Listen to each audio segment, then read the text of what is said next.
பண்பும் பழமையும் நிறைந்த தமிழ் மக்களுக்கு வணக்கம்ங்க. இந்த வீடியோவில் என்னை பேச வைத்த எம்பெருமான் முருகப்பெருமானுக்கு முதல் வணக்கத்தை தெரிவிச்சுக்கிட்டு வீடியோக்குள்ளே போகலாங்களா? நீங்களும் என்னுடன் சேர்ந்து இந்த மந்திரத்தை சொல்லிட்டே உங்களால் முடிஞ்சதுன்னா கமெண்ட் பாக்ஸில் ஒரு முறை கமெண்ட் பண்ணுங்க. ஓம் முருகாசரணம், ஓம் முருகாசரணம், ஓம் முருகாசரணம். என்னை காக்கும் கந்தா கடம்பா கதிர்வேலா, நீதான் என்னை நம்பி இந்த வீடியோ பதிவை பார்க்க வந்தவங்களை கூட நின்று காப்பாற்றணும். அவங்க கஷ்டம் நஷ்டம் எல்லாம் விலகி சந்தோஷமா இருக்க நீதான் ஐயா பொறுப்பு. ஜோதிடம் என்னும் மகா கலை மூலம் நாம் இன்று இணைந்துள்ளோம். இந்த கலையில துலாம் ராசி நேயர்களுக்கு என்னெல்லாம் நடக்க போகுது, அவங்க வாழ்க்கை நல்லபடியா மாறுமா மாறாதா, அவங்க பிழைக்க ஒரு வழியாவது நீ இருக்கா என அனைத்து விஷயங்களையும் விலாவரியா பேச போறோங்க. அதற்கு முன்னாடி சப்ஸ்கிரைப் பண்ணாதவங்க மறக்காம சப்ஸ்கிரைப் பண்ணிக்கோங்க. அப்படியே பெல் பட்டனையும் கொடுத்து ஆல் அப்படிங்கிற ஆப்ஷனையும் தேர்ந்தெடுத்து வைங்க. அப்பதான் நாங்க போடுற ஒவ்வொரு பதிவும் உடனே உங்ககிட்ட வரும். இந்த வீடியோ பதிவு எதுக்குன்னு பார்த்தீங்கன்னா 2025 இன்னும் ஒரு மாசம் தாங்க மிச்சம் இருக்கு. 11 மாசத்துல நடக்காதது அப்படி என்ன நல்லது இந்த மாதத்துல நடக்கும் அப்படின்னு கேட்டீங்கன்னா அதுதாங்க நம்மளுடைய இறுதி வாய்ப்புங்க. இந்த காலகட்டத்தில் உங்களுக்கு கிடைக்கிற நல்ல விஷயங்கள் எப்பவுமே இனி திரும்ப கிடைக்காதுங்க. கடைசி 30 நாட்கள்ல மறைந்திருக்கும் நல்ல விஷயங்கள் என்னென்ன அப்படிங்கறத இந்த பதிவுல நம்ம விலாவரியா பார்க்கலாங்க. நம்மளுடைய துலாம் ராசிக்காரங்களை பொறுத்த வரைக்கும் இவங்க எப்போதுமே நீதி சமநிலையை விரும்பக்கூடியவங்களா இருப்பாங்க, நியாயமானவங்களா இருப்பாங்க. அடுத்தவங்க கிட்ட பழகும் போதும் அடுத்தவங்க கிட்ட படித்தவங்களா படிக்காதவங்களா, ஏழையா பணக்காரனா, உயர்ந்தவனா தாழ்ந்தவனா அப்படிங்கிற பாகுபாடு பார்க்க மாட்டாங்க. எல்லார்கிட்டையும் ஒரே மாதிரி தான் பேசுவாங்க, ஒரே மாதிரி தான் பழகுவாங்க. காதலிலும் நட்பிலும் நம்பிக்கைக்குரியவர்களா நம்மளோட துலாம் ராசிக்காரங்க இருப்பாங்க. அழகாக நடக்கும் நபராக இவங்க இருப்பாங்க. எல்லாரையும் இணைக்கும் பாலம் இவங்களா இருப்பாங்க. அன்பும் அமைதியும் நிறைந்தவங்களா இருப்பாங்க நம்மளோட துலாம் ராசிக்காரங்க. இவ்வளவு அழகான அற்புதமான நற்குணநலன்களை கொண்ட துலாம் ராசிக்கார அன்பர்களே, எல்லாரும் சந்தோஷமா இருக்கீங்களா? ஏங்கம்மா நீங்க வேற, எங்க வாழ்க்கை இருக்கக்கூடிய பிரச்சனைகளை பார்த்தா கண்ணீர் வடிக்க கூட நேரம் இல்லாம நாங்களே சுத்திட்டு இருக்கோம், நாங்க எங்கம்மா சிரிச்சுட்டு சந்தோஷமா இருக்கோம் அப்படின்னு உங்க மனசுல நினைக்கிறது புரியுதுங்க. துலாம் ராசிக்காரங்களே, உங்க வாழ்க்கையில் இருக்கக்கூடிய அந்த பிரச்சனைகள் எல்லாம் தீர்வு கூடிய வாழ்க்கையில இருக்கக்கூடிய அந்த பிரச்சனைகளுக்கெல்லாம் தீர்வுகள் கூடிய விரைவில் கிடைக்க போகுது. உங்களுடைய ஆசைகள் கனவுகள் எல்லாமே நிறைவேற போகுது. உங்க வாழ்க்கையில இது நாள் வரைக்கும் இருந்த தடை தாமதம் எல்லாமே இனி வரக்கூடிய காலங்கள்ல காணல் நீரா மறைய போகுது. உங்க வாழ்க்கையில நல்லது மட்டும்தாங்க நடக்கும், கெட்டதுங்கிற பேச்சுக்கு துளி கூட இடம் கிடையாதுங்க. திருமணம் ஆகாதவர்களுக்கு திருமண தடை நீங்கி திருமணம் நடக்க போகுது. குழந்தை பாக்கியம் இல்லாதவங்களுக்கு குழந்தை பாக்கியம் கிடைக்க போகுது. பூர்வீக சொத்து ரீதியா இருந்த அனைத்து பிரச்சனைகளுக்கும் தீர்வு கிடைக்க போகுதுங்க. உங்களுக்கு வரவேண்டிய பூர்வீக சொத்து உங்க கையில வந்து சேரப்போகுது. துலாம் ராசிக்காரங்களே, சனி பகவான வழிபாடு செய்யுங்க. உங்க வாழ்க்கையில் இருக்கக்கூடிய கஷ்டங்கள் எல்லாமே காணாமல் போயிடும். துலாம் ராசிக்காரர்கள் இனி வரக்கூடிய காலங்களில் ஜெயிக்கிறது உறுதிங்க. நல்ல மனசு, உதவி செய்யக்கூடிய குணம் இது உங்களுக்கு பெரும் சக்தியாய் இருக்குது. ஆஞ்சநேய பெருமான், லக்ஷ்மி, குரு பகவான வழிபாடு எல்லாமே உங்களுக்கு வெற்றியை கொடுக்கும். குறிப்பா சனி பகவான மறந்துடாதீங்க. சனி பகவானுடைய வழிபாடு உங்களுக்கு வந்து அவரை ஏமா நான் வழிபாடு செய்யணும், எனக்கு அவரை பார்த்தாவே பயமா இருக்கு அப்படின்னு சொல்றீங்க. அப்படி முடியாதவங்க ஆஞ்சநேய பெருமானை வந்து வழிபாடு செய்யுங்க, ரொம்ப சிறப்பானதா இருக்கும். துலாம் ராசி வெற்றியாளர்கள், தனிமையில வாழக்கூடிய துலாம் ராசிக்கு இனி தனியா ஒரு ராஜ்யத்தை உருவாக்க போறீங்க. உங்க வாழ்க்கையில இனி வரக்கூடிய காலங்கள்ல சொர்க்கமா மாறப்போகுது. உங்களுடைய எண்ணம் போல் உங்க வாழ்க்கையில நல்லது மட்டும்தாங்க நடக்கும், கெட்டதுங்கிற பேச்சுக்கு துளி கூட இடம் கிடையாதுங்க. நம்மளுடைய துலாம் ராசிக்காரங்க நீதி, நியாயம், தர்மம் ஆகியவற்றை உயிர் மூச்சு கொண்டு வாழக்கூடியவங்களா இருப்பாங்க. இவங்க மற்றவர்களின் தேவைகளை எளிதாக பூர்த்தி செய்யக்கூடியவங்களா இருப்பாங்க. ஆனா இவர்களின் சொந்த தேவைகள் கவனிக்கப்படாம போகுது. கடந்த 10 மாதங்கள் கஷ்டமா இருந்துச்சு. இந்த 11வது மாதமும் ரொம்ப கஷ்டம். அடுத்து வரக்கூடிய 30 நாட்கள் தெய்வங்கள் மனமிறங்கி சில வாய்ப்புகளை உங்களுக்கு வழங்க போறாங்க. அவற்றை பயன்படுத்தி கொண்டா அது ஒரு புதிய அத்தியாயத்தின் தொடக்கமா உங்களுக்கு இருக்கும். சூரியன் ஆளுமையை வெளிப்படுத்துறார். சுக்கிரன் 11ஆம் பாவத்துக்கு செல்கிறார். இது லாபகரமான நிலை. சனி 5வது பாவத்தில் நன்மையை தரப்போறார். குரு 7ஆம் பாவத்தில் இருக்கிறார். இது புதிய தொடர்புகள் மற்றும் குடும்ப முன்னேற்றத்தை குறிக்குதுங்க. பணம், மரியாதை எல்லாமே கிடைக்கும். புதன் பேச்சுக்கும் யோசனைக்கும் வலிமையை சேர்க்கிறார். இவை அனைத்தும் சேர்ந்து விதியை மாற்றக்கூடிய கூட்டணியாக அமைகிறதுங்க. பணம், புகழ், உறவு, ஆரோக்கியம் எல்லாமே மேம்படும். புதிய வேலை வாய்ப்புகள் கிடைக்கும். பழைய மன அழுத்தம் குறையும். யாரோ ஒருவர் வாழ்க்கையில முன்னேற்றத்திற்கான வழியை காட்டுவாங்க.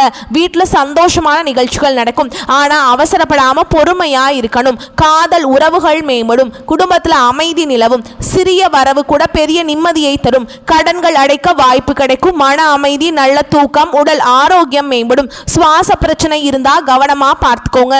உங்களுடைய உடல் நலத்தை வெள்ளிக்கிழமைகள்ல மகாலட்சுமி தாயாரை வழிபாடு செய்யுங்க. சுக்கிர பகவானுக்கு பால் அபிஷேகம் செய்து தீபம் ஏற்றி வழிபாடு செய்யுங்க. சனிக்கிழமைகளில் எள்ளெண்ணெய் தானம் கொடுங்க. சனீஸ்வர பகவானுக்கு எள்ளெண்ணெய் தீபம் ஏற்றுங்க. நாகராஜர் வழிபாடு செய்யுங்க. புதன்கிழமைகளில் விஷ்ணு பகவானுக்கு துளசி மாலை அணிவித்து தீபம் ஏற்றி வழிபாடு செய்யுங்க. வேலை, தொழில், ஒப்பந்தம், சம்பளம் ஆகியவற்றில் குருவின் துணை இருக்கும். பதவி உயர்வு சாத்தியம். நண்பர்கள் மூலம் எதிர்பாராத உதவிகள் கிடைக்கும். சுய தொழில் செய்பவர்களுக்கு புதிய ஒப்பந்தங்கள் கிடைக்கும். குடும்பத்தில் மகிழ்ச்சி அதிகரிக்கும். ஆனால் பண விஷயத்தில் கவனமாக இருக்கணும். கொடுக்கல் வாங்கல கவனம் தேவை. ஆண்களுக்கு வேலை மாற்றம் நன்மையை தரும். பெண்களுக்கு புதிய உறவு மற்றும் குடும்பத்தில் அமைதி கிடைக்கும். கல்வி, தேர்வு, ப்ராஜெக்ட் போன்றவற்றில் வெற்றி கிடைக்கும். குடும்ப உறவுகளிடம் வாக்குவாதங்கள் செய்ய வேண்டாம். உறவுகளுக்குள்ள நல்ல பிணைப்பை உண்டாக்கணுங்க. விதி கை கொடுக்க போகுது. வளர்ச்சி, வெற்றி, பிரகாசம் உண்டாக போகுது. உங்களுடைய ஆசைகளும் கனவுகளும் நிறைவேற போகுது. நேர்மை, நியாயம், சமநிலை ஆகியவற்றை தாங்கி பிடிக்கணுங்க. சுக்கிரன் ஆதரவாக இருக்க போறார். கவர்ச்சி, பேச்சு, தன்னம்பிக்கை அதிகரிக்கும். புதிய வேலை, புதிய திட்டம், புதிய தொடர்புகள் ஏற்படும். குடும்பத்தில் பழைய மனக்கசப்புகள் குறையும். மாணவர்கள் கூர்ந்து கவனிக்கும் திறன் அதிகரிக்கும். போட்டி தேர்வுகளுக்கு தயாராகலாம். யோசனைகளை எல்லாரிடமும் சொல்லாதீங்க. சிலர் பொறாமைப்படலாம். நேரத்தை வீணடிக்காதீங்க. அதிர்ஷ்டமான கதவு திறக்க போகுது. உள்ள செல்லுங்க. வாய்ப்புகளை பயன்படுத்தி கொள்ளுங்க. யாரையும் நம்ப வேண்டாம். பொறுமையா இருங்க. வாழ்க்கையில நடந்தது எல்லாமே ஒரு காரணத்துக்காக தான் கஷ்டப்பட்டீங்க. இப்போது சந்தோஷமா இருக்க போறீங்க. வெளிநாட்டு வாய்ப்பு, ஆன்லைன் ப்ராஜெக்ட் போன்றவற்றில் உங்களுக்கு வெற்றி கிடைக்க போகுதுங்க. குடும்பத்தில் மங்கள நிகழ்ச்சிகள் நடக்க போகுது. உங்களுக்கு இந்த காலகட்டம் அதிர்ஷ்டம் தரக்கூடிய எண்கள் 3, 6, 9. அதிர்ஷ்டம் தரக்கூடிய நிறங்கள் நீலம், பச்சை, மஞ்சள். அதிர்ஷ்டம் தரக்கூடிய திசை வடமேற்கு, தென்கிழக்கு. அதிர்ஷ்டம் தரக்கூடிய தெய்வங்கள் முருகர், விநாயகர் பெருமானுங்க. உங்க வாழ்க்கையில் இந்த காலகட்டம் மேலும் நல்லதெல்லாம் நடக்க நீங்க செய்யக்கூடிய பரிகாரம் என்னன்னு பார்த்தீங்கன்னா, வெள்ளிக்கிழமைகளில் பால் அபிஷேகம் செய்யுங்க. தீபம் ஏற்றி வைங்க. துளசி மாலை அணிவிங்க. சனி பகவானுக்கு எள் தானம் கொடுங்க. எள்ளெண்ணெய் தீபம் ஏத்துங்க. பசுமாட்டுக்கு பச்சை கீரை தானம் கொடுங்க. புதன்கிழமைகளில் துளசி மாலை அணிவித்து பெருமாளுக்கு தீபம் ஏற்றி வழிபாடு செய்யுங்க. உங்க வாழ்க்கையில் இருக்கக்கூடிய அனைத்து பிரச்சனைகளும் காணாம போயிடும். துலாம் ராசிக்காரங்களே, நியாயத்தையும் சமநிலையும் நம்புங்க. கஷ்டத்துக்கு பின் தெளிவான வாழ்க்கை இருக்குது அப்படிங்கிறத புரிஞ்சுக்கோங்க. இந்த 30 நாட்கள் உங்களுக்கு பலன் தரக்கூடியது. புதிய முயற்சி எடுக்க பயப்படாதீங்க. விதி உங்கள் பக்கம் இருக்கு. தொழில், உத்தியோகம், அரசியல், விவசாயம் என எந்த துறை சார்ந்தவங்களாக இருந்தாலும் இந்த 40 நாட்கள் சாதகமாக உங்களுக்கு இருக்க போகுது. நிரந்தர வேலை உங்களுக்கு கிடைக்க போகுது. அரசியல்ல புதிய பொறுப்புகள் உங்களுக்கு கிடைக்கும். மக்களிடம் ஆதரவு பெருகும். திருமணம், குழந்தை பாக்கியம், வெளிநாட்டில் வேலை, சொந்த ஊருக்கு திரும்புதல் போன்ற முயற்சிகள் கைகூடும். பெண்கள் மன கஷ்டத்திலிருந்து வெளிவர போறீங்க. உங்களை அசிங்கப்படுத்தியவர்களிடம் மன்னிப்பு கேட்க போறீங்க. உலகமே தலை நிமிர்ந்து பார்க்கக்கூடிய நேரமா இது இருக்க போகுது. அமைதியான வாழ்க்கை அமைய போகுது. நீங்க நினைச்சது எல்லாமே வெற்றி அடைய போகுது. உங்க வாழ்க்கையில நீ வரக்கூடிய காலங்கள்ல சொர்க்கமா மாற போகுதுங்க. அடுத்ததான் நம்முடைய துலாம் ராசியில் இருக்கக்கூடிய ஒவ்வொரு நட்சத்திரக்காரர்களுக்கும் இந்த காலகட்டம் எப்படி இருக்குதுன்னு பார்க்கலாங்க. நம்மளுடைய துலாம் ராசியில் இருக்கக்கூடிய முதல் நட்சத்திரம் சித்திரை நட்சத்திரம் 1ஆம் பாதம். நம்மளுடைய துலாம் ராசியில் இருக்கக்கூடிய முதல் நட்சத்திரம் சித்திரை நட்சத்திரம் 3ஆம் பாதம் 4ஆம் பாதம். உங்களுக்கு இந்த காலகட்டம் எப்படி இருக்குன்னு பார்க்கலாங்க. இந்த காலம் மாணவர்கள் சக மாணவர்களுடன் பழகும் பொழுது கவனமாக இருக்கணுங்க. கல்வியில வெற்றி பெற கூடுதலாக உழைக்க வேண்டி இருக்கும். மனதில் கொண்ட குறிக்கோளை அடையும் வரை சுறுசுறுப்பாக செயல்பட்டு வெற்றி பெறுவீங்க. கெட்ட கனவுகள் உண்டாகலாம். எதிர்பாராத இடமாற்றம் ஏற்படும். உஷ்ணம் சம்பந்தமான நோய் ஏற்படலாம். அதனால உடல் நலத்தை ஆரோக்கியமா பார்த்துக்கணும். உங்களை விட்டு சென்ற உறவுகள் இனி வர காலங்களில் உங்களை தேடி வர போறாங்க. குடும்பத்தில் இது நாள் வரைக்கும் இருந்த அனைத்து பிரச்சனைகளுக்கும் தீர்வு கிடைக்க போகுதுங்க. உங்களுடைய கனவுகள் நனவாக போகுது. திருமணம் ஆகாதவர்களுக்கு திருமண தடை நீங்கி திருமணம் நடக்க போகுது. குழந்தை பாக்கியம் இல்லாதவர்களுக்கு குழந்தை பாக்கியம் கிடைக்க போகுது. பூர்வீக சொத்து ரீதியா இருந்த அனைத்து பிரச்சனைகளுக்கும் தீர்வு கிடைக்க போகுதுங்க. அடுத்ததான் நம்மளுடைய துலாம் ராசியில் இருக்கக்கூடிய நட்சத்திரம் சுவாதி நட்சத்திரம். உங்களுக்கு இந்த காலகட்டம் எப்படி இருக்குன்னு பார்க்கலாங்க. இந்த காலகட்டத்தில் எதிர்பார்த்த பணம் கைக்கு வர தாமதமாகும். அதனால் திடீர் பண நெருக்கடி வரலாம். இடம் பொருள் அறியாமல் பேசுவது பேசுவதால் அடுத்தவர்களிடம் மனஸ்தாபம் உண்டாகலாம். அதனால் ஒருத்தவங்க கிட்ட பேசும்போதும் சரி, இந்த சொல்லை சொல்லலாமா சொல்லக்கூடாதா, இதனால் நமக்கு ஏதாவது பிரச்சனை வருமா, நம்மளை சுற்றி இருக்கவங்களுக்கு ஏதாவது பிரச்சனை வருமா அப்படின்னு 1க்கு 2 முறை ஆலோசனை பண்ணி செயல்படுறது உங்களுக்கும் நல்லதுங்க, உங்களை சுற்றி இருக்கவங்களுக்கும் நல்லது. தொழில் வியாபாரத்தில் திடீர் செலவுகள் உண்டாகும். பண வசூல் தாமதப்படலாம். வீண் அலைச்சல்கள் இருக்கும். உத்தியோகத்தில் இருப்பவர்களுக்கு தேவையற்ற பணம் செலவிட நேரலாம். அதே மாதிரி பயணம் செல்லவும் நேரிடலாம். கூடுதல் பொறுப்புகள் உங்களுக்கு அதிகமாக இருக்கும். அதனால் பொறுப்புகளை கண்டு நீங்கள் அச்சப்படக்கூடாது. உங்களுடைய பொறுப்புக்கேற்ற ஆதாயம் உங்களுக்கு கிடைக்கும். அடுத்ததான் நம்முடைய துலாம் ராசியில் இருக்கக்கூடிய நட்சத்திரம் விசாக நட்சத்திரம் 1ஆம் பாதம் 2ஆம் பாதம் 3ஆம் பாதம். உங்களுக்கு இந்த காலகட்டம் எப்படி இருக்குன்னு பார்க்கலாங்க. இந்த காலகட்டத்தில் குடும்பத்தில் இருப்பவருடன் அனுசரித்து செல்வது நன்மையை தரும். கணவன் மனைவிக்கிடையே மனம் விட்டு பேசி எடுக்கும் முடிவுகள் நன்மையை தருவதாக இருக்கும். பிள்ளைகளின் எதிர்காலம் பற்றிய கவலைகள் உண்டாகலாம். எதிர்பாராத செலவு உண்டாகும். அடுத்தவர்கள் பழகுவதில் கவனம் தேவை. பண வரத்து தாமதப்படும். கலைத்துறையினர்களுக்கு சோதனைகள் மிகுந்த காலகட்டமாக இருக்கும். வாய்ப்புகள் இருந்தாலும் உடல் நலம் ஒத்துழைக்காம போகலாங்க. அதனால் உடல் நலத்தை ஆரோக்கியமா பார்த்துக்கோங்க. உங்க வாழ்க்கையில இந்த காலகட்டத்தில் மேலும் நல்லதெல்லாம் நடக்க நீங்க செய்ய வேண்டிய பரிகாரம் என்னன்னு பார்த்தீங்கன்னா, உங்க வீட்டுக்கு பக்கத்தில் இருக்கக்கூடிய பெருமாள் ஆலயத்துக்கு போயிட்டு முருகப்பெருமானை உங்க வீட்டுக்கு பக்கத்தில் இருக்கக்கூடிய பெருமாள் ஆலயத்துக்கு போயிட்டு பெருமாளை மனதார வணங்கிட்டு வாங்க.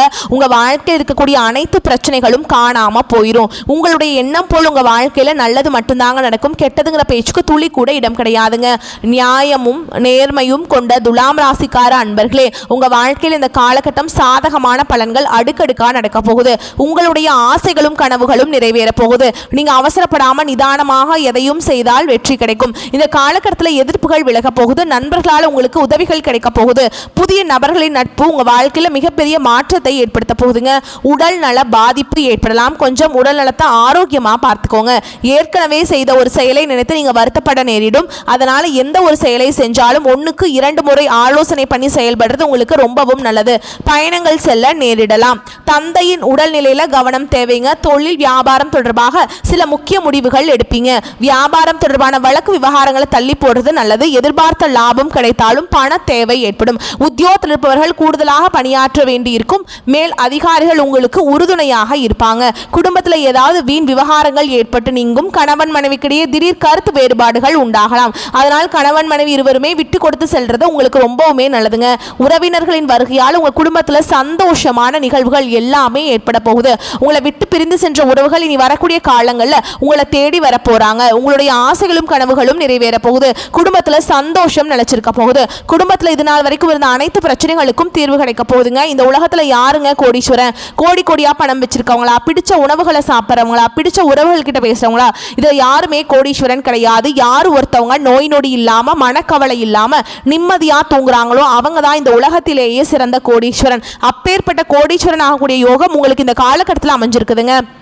உங்கள் வாழ்க்கையில் இனி வரக்கூடிய காலங்களில் கவலை கண்ணீர் அப்படிங்கிற பேச்சுக்கெல்லாம் துளி கூட இடம் கிடையாது. இது நாள் வரைக்கும் உங்களுடைய மனசில் இருந்த மனக்கவலைகள் எல்லாம் இனி வரக்கூடிய காலங்களில் காணாமல் போக போகுது. நீங்கள் சந்தோஷமான ஆரோக்கியமான வாழ்க்கையை இனி வரக்கூடிய காலங்களில் வாழ போகிறீங்க. உங்கள் வாழ்க்கையில் சந்தோஷம் நிலச்சிருக்க போகுதுங்க. நீங்கள் இந்த நிமிஷம் வரைக்கும் உங்களுக்காக வாழ்க்கையை வாழ்கிறதே கிடையாது.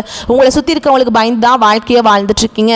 நம்ம இந்த செயலை செஞ்சால் நம்மளை சுற்றி இருக்கவங்க நம்மளை பற்றி தப்பாக நினச்சிருவாங்களோ, இந்த சொல்ல சொன்னால் நம்மளை பற்றி அவங்க தப்பாக நினச்சிருவாங்களோ அப்படின்னு அடுத்தவங்களை கண்டு பயந்து வாழ்க்கையில எந்த ஒரு செயலையும் செய்யாம ஒரே இடத்துல நீங்க முன்னேறாம நின்றுட்டு இருக்கீங்க. இனி வரக்கூடிய காலங்களையாவது யாரை கண்டும் அச்சப்படாம கடவுளை கண்டு மட்டும் பயந்தா மட்டும் போதுங்க. வேற யாரை கண்டும் நீங்க பயப்பட வேண்டாம். கடவுள் இந்த உலகத்துல உங்களை எதுக்காக படைச்சிருக்கார்? உங்களுக்காக நீங்க வாழணும் அப்படிங்கிறதுக்காக தான் படைச்சிருக்கார். உறவுகளுக்காகவும் நண்பர்களுக்காகவும் உங்களுடைய வாழ்க்கையை நீங்க தியாகம் பண்றது நியாயம் கிடையாதுங்க. உங்களுக்காக உங்க வாழ்க்கையை வாழ கத்துக்கோங்க. வாழ்ற வாழ்க்கை ஒரு முறை தாங்க. அந்த வாழ்க்கையை உங்களுக்காக வாழ கத்துக்கோங்க. நீங்க என்னதான் உங்க வாழ்க்கையை தியாகம் செஞ்சாலும் உங்களை சுத்தி இருக்கக்கூடிய உறவுகளோ நண்பர்களோ நீங்க கஷ்டப்படக்கூடிய சூழலை உதவுவாங்க அப்படின்னு பாத்தீங்கன்னா நிச்சயமா கிடையாதுங்க. இந்த கலியுகத்துல எல்லாருமே நம்மளை தேவைக்காக தான் பயன்படுத்துறாங்க. தேவைக்காக தான் நம்மளை பயன்படுத்துறாங்களா அப்படிங்கிறது நீங்க தெரியாத வரைக்கும் வாழ்க்கையில முன்னேறாம அதே இடத்துல தாங்க இருக்க முடியும். ஆமாங்க, கூட பிறந்த உடன்பிறப்புகளாக இருக்கட்டும், நம்மளுடைய உறவினர்களாக இருக்கட்டும், நண்பர்களாக இருக்கட்டும், யாரா வேணாலும் இருக்கட்டும், எல்லாருமே நல்லவங்க அப்படின்னு சொல்ல முடியாது. 100ல் ஒரு 10% பேர் தான் இந்த உலகத்துல நம்ம நல்லா இருக்கணும் அப்படின்னு நினைப்பாங்க. மீதம் இருக்கக்கூடியவங்க எல்லாருமே நம்மளை பத்தி துளி கூட கேர் பண்ணிக்கவே மாட்டாங்க. ஒரு மனிதனுடைய மனசுல ஒரு நாளில் தோன்றக்கூடிய எண்ணங்களும் அதிர்வுகளும் தொடர்ந்து ஒரே மாதிரி இருக்காது இல்லைங்களா? இதனால தான் சிலர் ஒரு நேரத்தில் ரொம்ப நம்பிக்கையாகவும் சில நேரத்தில் பலவீனமாகவும் இருக்காங்க. துலாம் ராசிக்காரங்க சில நேரம் தன்னம்பிக்கையுடனும் இருப்பீங்க, ஆனால் சில நேரங்களில் கவலை எல்லாமே சூழ்ந்திருக்குங்க. சில நேரங்களில் வேலை, வருமானம் மற்றும் தடைகள் காரணமாக பலவீனமாக உணர்வீங்க. உங்கள் வாழ்க்கையில் எவ்வளவு கஷ்டம் வந்தாலும் சரிங்க, துலாம் ராசிக்காரங்களே உங்களை மட்டும் நீங்கள் பலவீனமாக நினைக்க வேண்டாம். தைரியத்தோடு தன்னம்பிக்கையோடு உங்களுடைய செயல்களை செஞ்சுட்டு வாங்க. நிச்சயமாக உங்கள் வாழ்க்கையில் முன்னேற்றம் வரும்.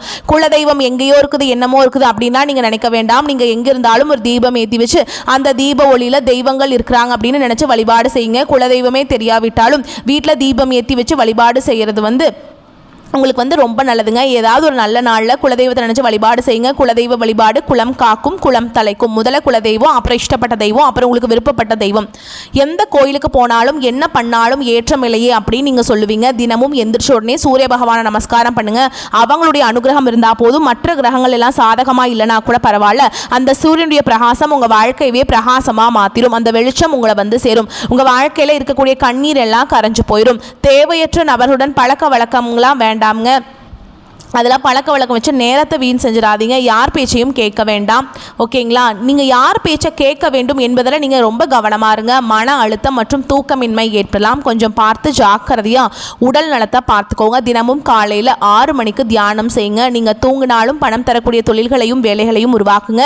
இனிமையாக வாழ்க்கையை வாழுங்க. இளமையாக இருக்கும் போதே உங்கள் முன்னேற்றத்தை உறுதி செய்யுங்க. சனிக்கிழமைகளில் சனி பகவானுடைய வழிபாடு உங்களுக்கு ரொம்ப நல்லதுங்க. உங்கள் வாழ்க்கையில் நல்லது மட்டும்தாங்க நடக்கும். மனிதனாக பிறந்த ஒவ்வொருவருக்கும் ஆசைகள் இருக்க தான் செய்யும். அந்த ஆசைகளை நம்ம நினச்சா மட்டும் பத்தாதுங்க. முழு மனசோடு நம்மளுடைய ஆசைகளை அடைவதற்கான வழியை ஒவ்வொரு நாளும் என்ன பண்ணணும்னு யோசிச்சு அதற்கான திட்டங்களை தீட்டி உழைச்சிக்கிட்டே இருக்கணும். உழைச்சா நிச்சயமாக நம்மளுடைய ஆசைகள் எல்லாமே நிறைவேறும். உங்கள் வாழ்க்கையில் வரக்கூடிய காலங்களில் உங்களுடைய அனைத்து ஆசைகளும் நிறைவேறப் போகுது. அப்படி ஒவ்வொரு மனிதனுக்கும் இருக்கக்கூடிய பொதுவான ஆசை என்னென்னு பார்த்தீங்கன்னா 16 செல்வங்களையும் அடைந்து வாழணும் அப்படின்னு தான் ஒவ்வொரு மனிதனுடைய ஆசையும் இருக்குதுங்க. பணம் வேணும், பதவி வேணும், புகழ் வேணும், கௌரவம் வேணும் அப்படின்னு தான் ஒவ்வொரு மனிதனும் தினமும் வாழ்ந்துட்டு இருக்கான். அதை நோக்கிய பயணத்தை தான் ஒவ்வொரு நாளும் மனிதன் தினமும் வாழ்ந்துட்டு இருக்கான். ஒவ்வொரு நாளையும் ரசித்து வாழ்றது கிடையாது. எந்த ஒரு மனிதனும் போராட்டத்தில் தாங்க இந்த உலகத்தில் வாழ்ந்துட்டு இருக்காங்க. இந்த வீடியோ பதிவு உங்களுக்கு பிடிச்சிருந்ததுன்னா வீடியோக்கு ஒரு லைக் பண்ணுங்கள். நம்ம சேனலை சப்ஸ்கிரைப் பண்ணிக்கோங்க. மேலும் பிடிச்சிருந்தா ஃப்ரெண்ட்ஸ் அண்ட் ஃபேமிலிக்கு ஷேர் பண்ணுங்கள். நம்ம சொல்லக்கூடிய அனைத்து தகவல்களும் பொது பலன்களே.